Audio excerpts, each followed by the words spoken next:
Magandang araw, magandang buhay. Lalong-lalo na sa ating mga minamahal na mga senior citizens. Sa araw po na ito mga lolo at lola, ipapaalam ko sa inyo kung ano ba ang proseso sa pag-join or pagsali dito sa social pension for indigent pensioners. Kasi marami nagtatanong, sir, ano yung dapat namin gawin para masali po kami sa social pension for indigent pensioners?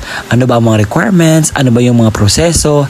At iba pang bagay na dapat namin gawin at malaman para po makasali po kami. Kaya naman sa araw po na ito ay ibibigay ko po ang kumpletong detalye, step by step po ito para sa gayon ay mas klaro po sa atin kung ano yung dapat nating gagawin.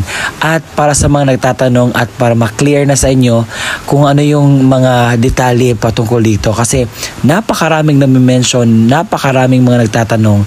Hindi natin bibigyan pa ng tagalan ng panahon. Attention sa lahat mga senior citizens. Paano ba maging pensioner sa social pension? Ito ang kumpletong step-by-step process na dapat niyong malaman. At kung gusto mo ang ganitong content na pinag-uusapan ang benepisyo o anumang bagay patungkol sa update ng ating mga senior citizens, isubscribe mo na ang aking YouTube channel.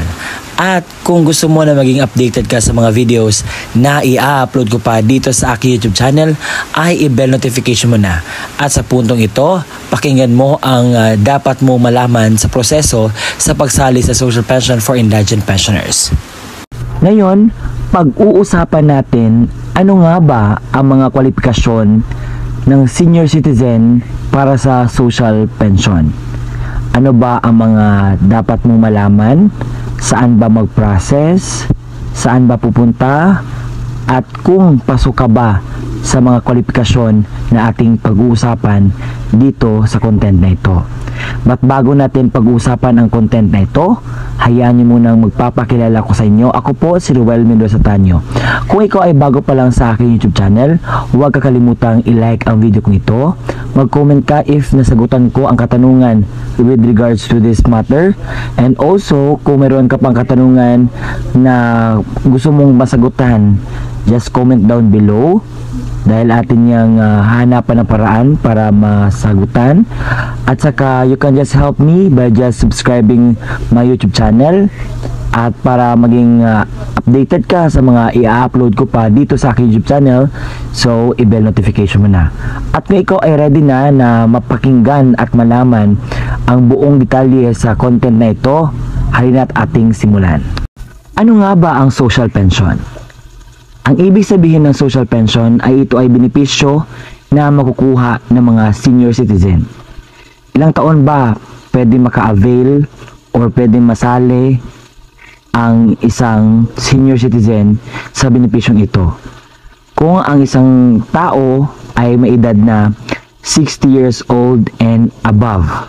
Kasi yan naman po yung timeline na tinatawag tayong senior citizen.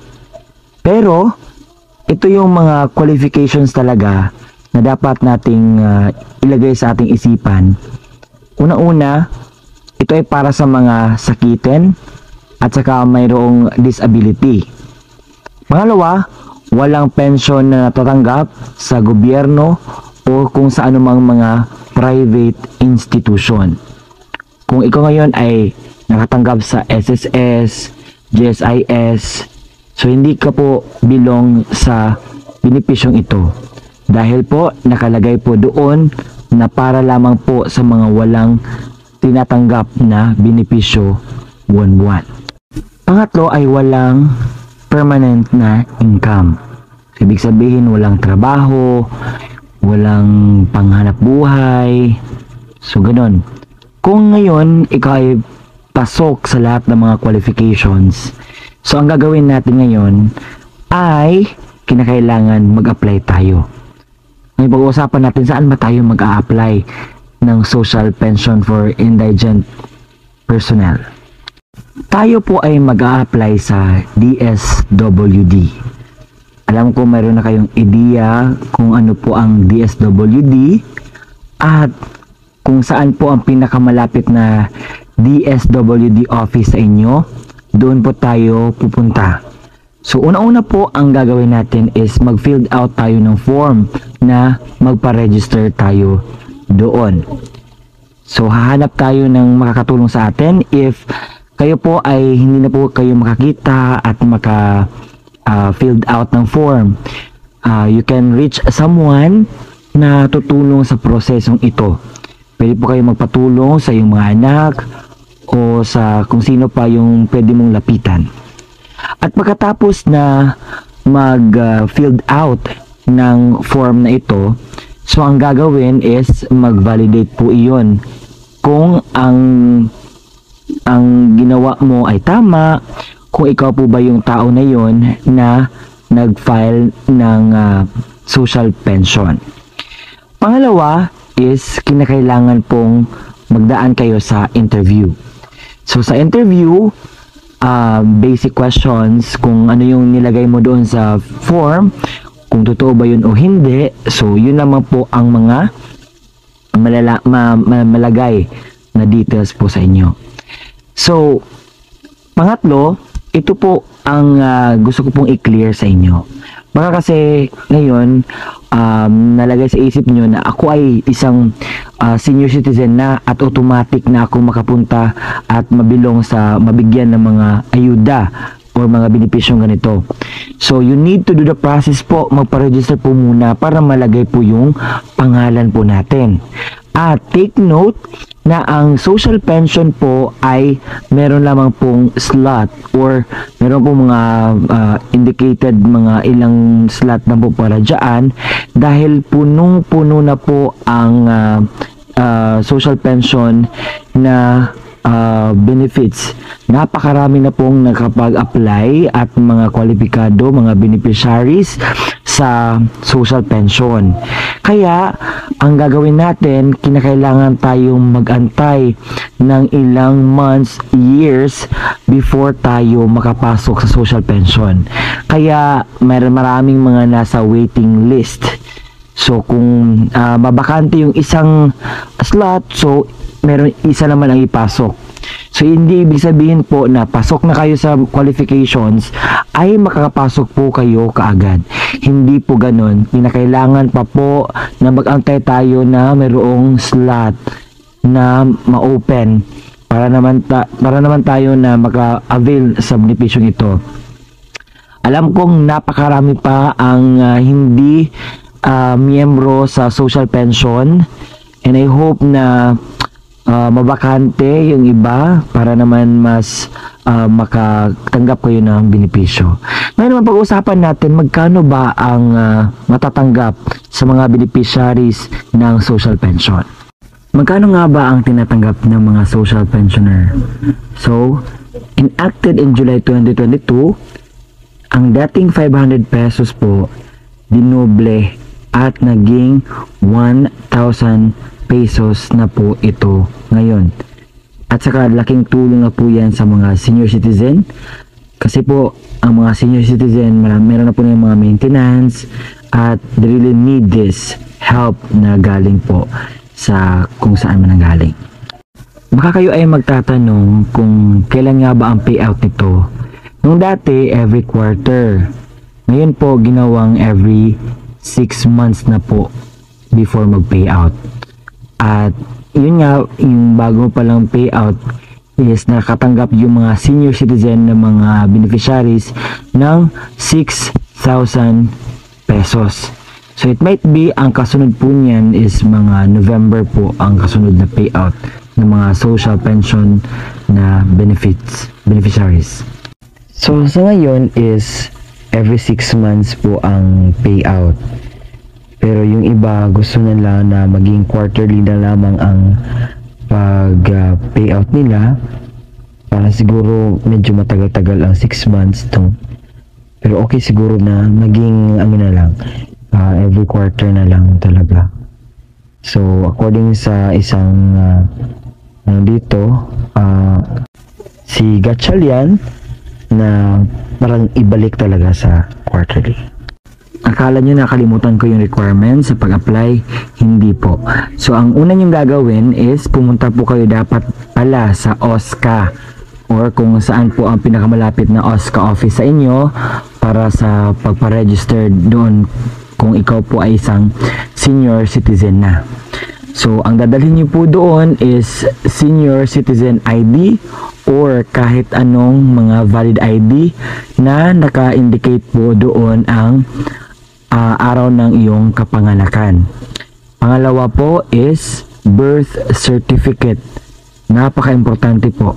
At yung sinasabi ko kanina, yung pag-filled out ng social pension application form.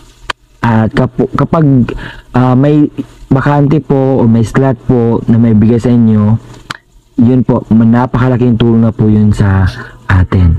At ngayon meron nga yung universal social pension, mas mabuti nga yun.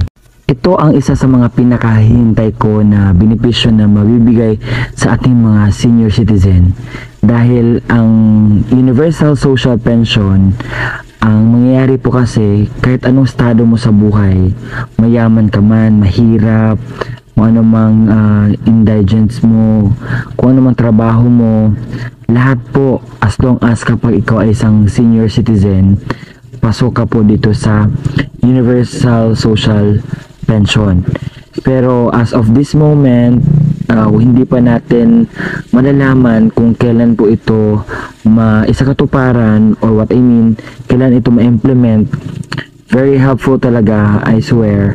Kaya nung nakagawa ko ng vlog dito, sobrang saya ko na umabot na sa final nod. So noong May 21, 2024, 7:23 PM. So laking pasalamat ko nga sa House Representative na nag-initiate na bigyan pansin ang mga senior citizen, dahil kinakailangan po talaga nila ng mga benepisyo, lalo na sa kanilang kalagayan at kung ano pa man yung mga bagay na need nila para sa kanilang senior citizen journey.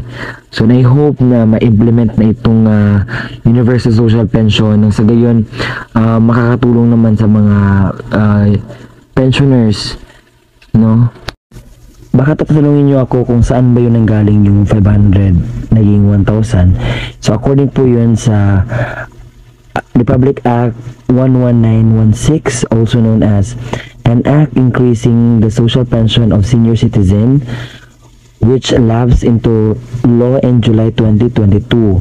Indigent senior citizens are now entitled to a monthly stipend of 1,000 pesos from the previous 500 pesos per month starting January 2024. So, ayun po, nakita po natin ang kung saan po nanggaling po yung impormasyon na iyon na sabi ko kanina.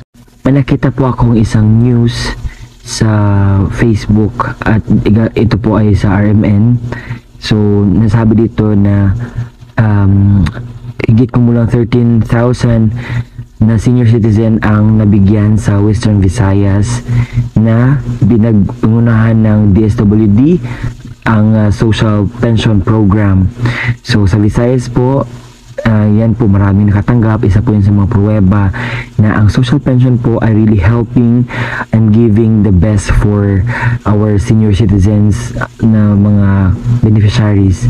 Napakarami po mga senior citizen, and I hope na marami pang makaka-avail ng programang ito, nang sa gayon matutulungan din ang kanilang mga needs. So nakita naman natin si nanay, yung unang nakapila. So alam natin na kinakailangan talaga nila ng support, financial support for their maintenance and for their living also. And nasanay nabigay ko ang kasagutan sa katanungan when it comes to social pension, kung ano man yung mga need ninyo na detalye na malaman. So binigay ko lamang po ang kasagutan sa katanungan, and I hope na nakatulong ako sa pagbigay nito, at hindi ako magdalawang isip na magbigay ng mga impormasyon when it comes to helping everyone, lalo na sa mga senior citizen, dahil malapit po yan sa aking puso.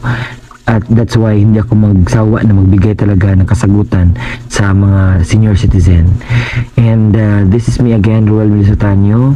Kung nakatulong po ang video na ito, just subscribe my channel. Yun lamang po.